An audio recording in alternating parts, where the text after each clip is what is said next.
Hello students, today again we are here with a new chapter that is natural resources.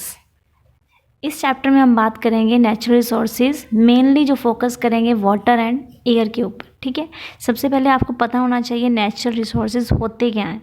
जो भी material जो है हमें अर्थ में मिलते हैं और जिसकी वजह से जो है लाइफ एग्जिस्ट कर पाती है और हम अपनी ज़रूरतों को पूरा कर पाते हैं, उनको ही क्या बोलते हैं, नेचुरल रिसोर्सेज बोलते हैं. ठीक है, यहाँ से आपकी डेफिनेशन है, जो भी मटेरियल अर्थ में मिलता है और हमारी जो है लाइफ जिस एग्जिस्ट कर पाती है और हम अपनी नीड्स को कोई भी लिविंग ऑर्गेनिज्म जो है अपनी नीड्स को सेटिस्फाई कर पाता है, वो नेचुरल रिसोर्सेज होते हैं. ये वो मटेरियल हैं जो हम सस्टेन करने के लिए अपनी लाइफ को या वेलफेयर के लिए यूज़ कर सकते हैं. ठीक है, दो कैटेगरी में इनको डिवाइड किया गया है. जो ऐसे फर्स्ट वन है असेंशियल फॉर आवर सर्वाइवल. सबसे पहले जो ज़रूरी है हमारे सर्वाइवल के लिए, जिनके बिना हम जो है जिंदा ही नहीं रह सकते, जीवित नहीं रह सकते, वो जो हैं हमारे वो रिसोर्सेज होते हैं. ठीक है, एग्जाम्पल है एयर और वाटर. अगर ये ना मिले तो लाइफ पॉसिबल ही नहीं है. और सेकंड कौन से हैं, जिससे जो है बाकी लाइफ की एक्टिविटीज़ जो हैं वो करते हैं. फॉर एग्जांपल जिससे हमें एनर्जी मिलती है, दूसरे सब्सटेंस, ताकि हम जो है सिविलाइज लाइफ जो है लीड कर सकें. जैसे कि फॉरेस्ट हैं, मिनरल्स हैं, फॉसिल फ्यूल है, जिनकी वजह से जो है लाइफ पॉसिबल तो इन दोनों की वजह से है, लेकिन जो लाइफ जो है आगे सस्टेन है, उसका वेलफेयर चल रहा है, वो जो है इनकी वजह से पॉसिबल हो पाता है. तो इस तरह से दो कैटेगरी में डिवाइड किया हुआ है. आगे बात करते हैं, जो प्लांट्स हैं और एनिमल्स हैं वो भी क्या हैं, वो लिविंग नेचुरल रिसोर्सेज ही हैं. और एयर, वाटर, सॉयल, मिनरल्स, ये कौन से हैं, वो नॉन लिविंग रिसोर्सेज हैं. और हमें ये मिलते कहाँ से हैं, जो सॉलिड पार्ट है अर्थ क्रस्ट का, कुछ हमें वहाँ से मिलते हैं. कुछ गैसेज हैं हमारे एटमॉस्फेयर में, हमारे अर्थ के सराउंडिंग, वहाँ प्रेजेंट है रिसोर्सेज. और कुछ वाटर बॉडीज़, मतलब सॉलिड, लिक्विड एंड गैस, तीनों स्टेट्स में जो है हमें नेचुरल रिसोर्सेज जो हैं मिलते हैं.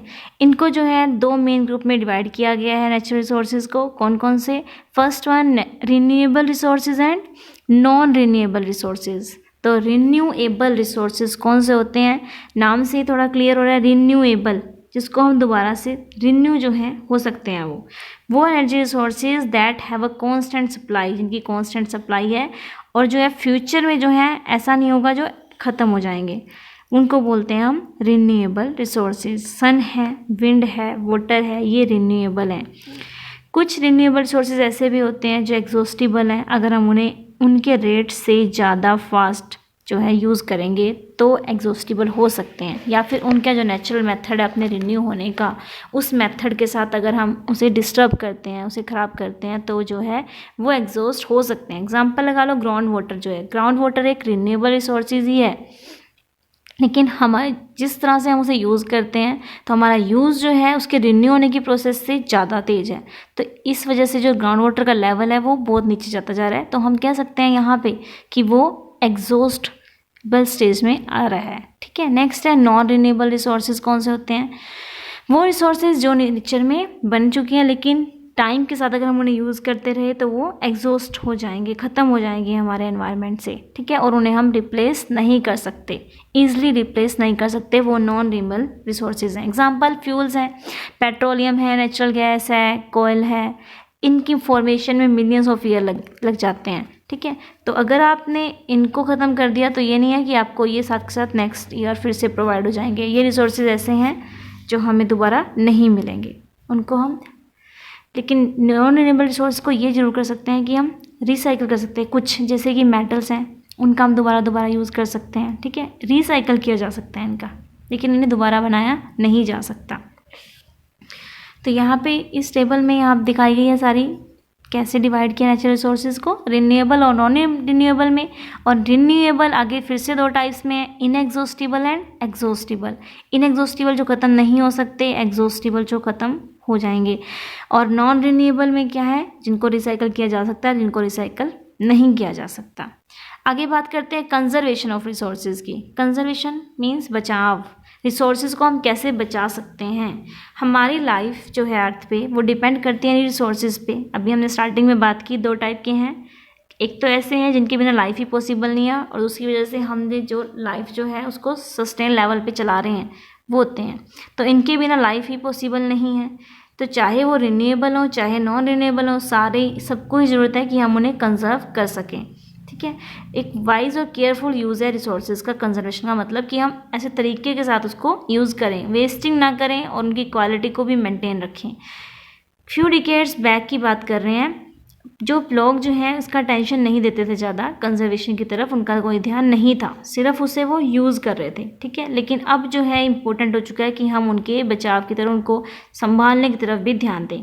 दो रीज़न है इसके, जैसे जैसे ह्यूमन जो है प्रोग्रेस कर रहा है तो उसकी ज़रूरतें भी बढ़ रही हैं, एनर्जी कंजप्शन बढ़ रही है, तो अपनी रिक्वायरमेंट को पूरा करने के लिए वो क्या कर रहा है, इन्हीं रिसोर्सेज से ले रहा है, सब अपनी रिक्वायरमेंट को कंप्लीट कर रहा है, फुलफिल कर रहा है। और आजकल क्या है, पॉपुलेशन जो है वर्ल्ड की वो भी बढ़ रही है, तो जितने ज़्यादा लोग होंगे धरती पे उतनी ज़्यादा उनको रिसोर्स की ज़रूरत पड़ेगी, खाने के लिए, पहनने के लिए, घर के लिए।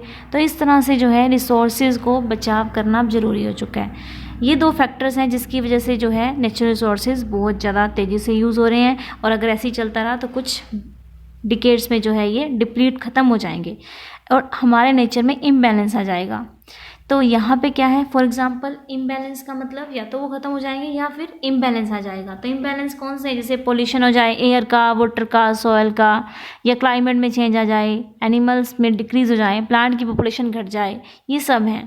तो पॉपुलेशन जो इंक्रीज़ होने से क्या हो रहा है, पॉपुलेशन बढ़ने से क्या होता है, फॉरेस्ट कटिंग की जाते हैं, तब क्यों, किसी भी चीज़ के लिए लगाओ, फीड के लिए, फीडिंग के लिए हम उसे सामान ले सकें, और क्या हमें रहने के लिए जगह चाहिए, घर चाहिए, तो हम क्या करते हैं, घरों उनको साफ़ कर लिया ज़मीन को घर बनाने के लिए सिर्फ। तो फॉरेस्ट को कटिंग हो रही है, तो हम क्या कर रहे हैं इस चीज़ से, हम उन फॉरेस्ट को तो कटिंग कर रहे हैं, वो रिसोर्सेज ही तो हैं, हमारे नेचुरल रिसोर्सेज ही हैं जिनको हमने ख़त्म कर दिया, ठीक है। तो हम जो है इनकी प्रैक्टिस नहीं कर रहे, हम जो है लगातार जो है कहीं ना कहीं जो अपने एनवायरनमेंट को, अपने रिसोर्सेज को है ख़त्म कर रहे हैं, ताकि और आने वाली जनरेशन के लिए ये बहुत ज़्यादा मुश्किल वाला काम होने वाला है, कि लास्ट में जाके ऐसा भी हो सकता है कि हमारा सर्वाइवल ही यहाँ पे ना हो पाए। अभी जो रिसोर्सेज हैं उनकी वजह से ही हम सर्वाइवल कर पाते हैं, लेकिन अगर ये सर्वाइवल ही ना हो पाए, ये रिसोर्सेज ही नहीं रहेंगे, तो सर्वाइवल कैसे कर पाएंगे, तो सर्वाइवल ही पॉसिबल नहीं हो पाएगा। नेक्स्ट है वाटर की बात करते हैं। वाटर सबसे पहले जो है, वाटर क्या है, सॉरी लिविंग थिंग्स जो है उनको पानी चाहिए अपने सर्वाइवल के लिए। अर्थ का आपको पता है हमारी अर्थ पे बहुत पानी है, 2/3 जो है हमारी अर्थ पे वो पानी के साथ ही कवर है। और वाटर हमें और भी बहुत ज़्यादा कंडीशन में मिलता है, पॉन्ड्स में, रिवर, लेक, सी, ओशियन, इस तरह से मिलता है। ग्राउंड के अंदर भी, ग्लेशियर्स में भी, आइस की फॉर्म में, एयर तक में प्रेजेंट है वाटर वेपर की फॉर्म में। और ये हम कह सकते हैं इनएग्जॉस्टिबल रिन्यूएबल नेचुरल रिसोर्स हैं। एग्जॉस्ट मीन्स ख़त्म नहीं होने वाला ये, लेकिन फिर भी कहीं ना कहीं प्रॉब्लम तो है, हमें शॉर्टेज है वाटर की कई जगह पे। क्यों, क्योंकि वाटर जो है सब जगह पे जो है इवनली स्प्रेड नहीं है। कहीं तो ऐसा है कि बहुत ज़्यादा अमाउंट में है, कहीं इसकी लैक हो जाती है, कहीं बारिश ही नहीं होती तो पानी की कमी रहती है, कहीं एक जगह पे फ्लड है तो कहीं पूरी तरह से पूरा साल तो लैक रहेगी रेन की। ऐसे ही, और दूसरा रीज़न क्या है, सोर्सेज ऑफ वाटर जो हैं वो लगातार पोल्यूटेड होते जा रहे हैं, रिवर हैं, लेक्स हैं या ग्राउंड वाटर है, जिसकी वजह से क्वालिटी जो है वाटर की उस पर असर पड़ रहा है हमें। और मोस्ट ऑफ वाटर जो है हमारा 97% कह सकते हैं वो सी या ओशियन में ही मिलता है, और वो किस फॉर्म में है, वो साल्टी फॉर्म में है। वो इतना साल्टी है कि ड्रिंकिंग के लिए जो है वो सही नहीं है, salty for drinking and irrigation. सिर्फ 3% वाटर ही रहा जो फ्रेश वाटर है, मतलब जिसको हम यूज़ कर सकते हैं, और उसमें से भी 3% से भी 2.997% जो है कहाँ है, ग्लेशियर्स की फॉर्म में है, या फिर वो buried too deep under the ground, बहुत नीचे है कि हम उसको निकालने में बहुत हमारा खर्चा आ जाएगा, कॉस्टली पड़ेगा। तो सिर्फ कितना बचा अब, सिर्फ 0.003% इतना फ्रेश वाटर है जो आपको अवेलेबल हो रहा है ग्राउंड वाटर से, रिवर से या लेक से। तो यही वाटर को आप पोल्यूटेड कर देते हो, इसी वाटर से जो है सारा मैनेजमेंट चल रहा है। और अगर आप यही नहीं रखोगे साफ़ सुथरा, इसी को पोल्यूट कर दोगे, तो जो है कहीं ना कहीं आगे जाके सर्वाइवल में प्रॉब्लम आ जाएगी। नेक्स्ट है ग्राउंड वाटर जो है वो सबसे इम्पोर्टेंट सोर्स जो है यही बचा फ्रेश वाटर का। और ह्यूमन्स है इंटरफेयर, लेकिन ह्यूमन क्या करता है, इन्हीं के साथ इंटरफेयर कर रहा है। जो नेचुरल रिन्यूएबल प्रोसेस है ग्राउंड वाटर की लगातार रिन्यू होने की, कि ग्राउंड वाटर हम यूज़ करते हैं, वो दोबारा से फिर से जाता है, फिर से वो ही ग्राउंड वाटर लेवल ही बढ़ाता है। लेकिन हमारी जो है हमारे इंटरफेरेंस की वजह से क्या होता है, वाटर टेबल जो लगातार कॉन्स्टेंट नीचे जाता जा रहा है, और पानी की जो कमी है वो डेवलप होती जा रही है। नेक्स्ट है इम्पोर्टेंस ऑफ वाटर। पानी की इम्पोर्टेंस क्या है, सभी को पता है हमें कि वाटर जो है लाइफ के लिए असेंशियल है। पर्सन जो है बिना खाने के तो काफ़ी हफ्तों तक रह पाएगा, लेकिन पानी के बिना वो कुछ दिन तक भी नहीं रह पाएगा। बिना पानी के वो बहुत दिन नहीं निकाल सकता। तो कोई भी बॉडी, चाहे वो प्लांट्स की है चाहे एनिमल्स की है, उनके बॉडी के अंदर भी लार्ज अमाउंट ऑफ वाटर होता है। कितनी ही लाइफ की प्रोसेस हैं वो सब जो है वाटर की वजह से ही पॉसिबल हो पाती हैं, जैसे कि डाइजेशन है, एब्जॉर्प्शन है, डिस्ट्रीब्यूशन ऑफ न्यूट्रिएंट्स है, ये सब जो है बॉडी के अंदर हमारे वाटर प्रेजेंट है। और कहीं ना कहीं वाटर ही हेल्प करता है इन सब की डिस्ट्रीब्यूशन में, सारी प्रोसेस में। तो वाटर जो है ऑक्सीजनेटेड रेड ब्लड सेल्स को भी लेके जाता है एंड टिश्यूज इन लिविंग, मतलब पानी इसके लिए भी ज़रूरत है, किसके लिए, आरबीसीज को भी चाहिए। हमारी बॉडी में जो ब्लड है, ब्लड का भी मोस्टली पार्ट जो है उसमें वाटर प्रेजेंट होता है। 70% कह सकते हैं हमारी बॉडी जो है उसमें वाटर ही प्रेजेंट है, चाहे वो फूड की फॉर्म में लगाओ, ड्रिंकिंग में हमने लेते हैं, उसके बाद लॉस करते हैं उसका यूरिन की फॉर्म में, स्वेट की फॉर्म में, या एयर एक्सेल करते हैं। कुछ यहाँ पे टेबल दिया हुआ है यहाँ, जिसमें आपको परसेंटेज ऑफ वाटर बताई गई है। ह्यूमंस में कितनी होती है, अडल्ट मेल में 60% उसकी बॉडी के अंदर वाटर होता है, और फीमेल के अंदर 50%। ऐसी न्यू बॉर्न जो बेबी है उसके अंदर 73%, एलिफेंट 80% वाटर, बर्ड्स में 75 एंड फिशेस में 70%। वाटर जो है हमारी बॉडी का टेम्परेचर भी रेगुलेट करता है। समर में क्या होता है, हम बहुत ज़्यादा पानी पीते हैं, तो वाटर जो है सिर्फ हमारी बॉडी में जो हमें पसीना आता है, स्वेट आता है, जिसकी वजह से क्या होता है, हमारी बॉडी की जो हीट है वो उसे इवेपोरेट कर देता है हीट को, और जिससे हमारी बॉडी जो है वो कूल फील करती है। तो इस तरह से हमारी बॉडी का टेम्परेचर जो है मेंटेन रहता है।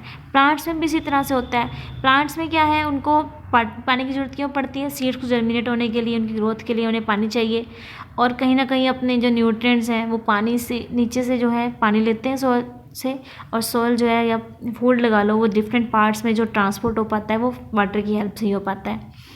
प्लांट्स जो हैं और भी यूज़ करते हैं वाटर का कार्बन डाइऑक्साइड के साथ अपना खाना बनाने के लिए, प्रेजेंस ऑफ सनलाइट में। आपको पता है प्लांट्स अपना खाना खुद बना लेते हैं, तो उस चीज़ प्रोसेस के लिए भी उन्हें पानी की ज़रूरत पड़ती है। प्लांट्स जो है वाटर जो है कहाँ से लेते हैं, सॉइल से लेते हैं, और किसके थ्रू लेते हैं, उनका कौन सा पार्ट हेल्प करता है इसमें, रूट्स हेल्प करती हैं। तो और इसी तरह से जो हमारा खाना है, जो हम खाना खाते हैं, उसमें भी काफ़ी जो है पानी होता है। यहाँ दिखाया गया है जो ड्राई सीरियल्स हैं, सीरियल्स मतलब जो अनाज आप खाते हो, उसमें 3 से 4% जो है वाटर होता है।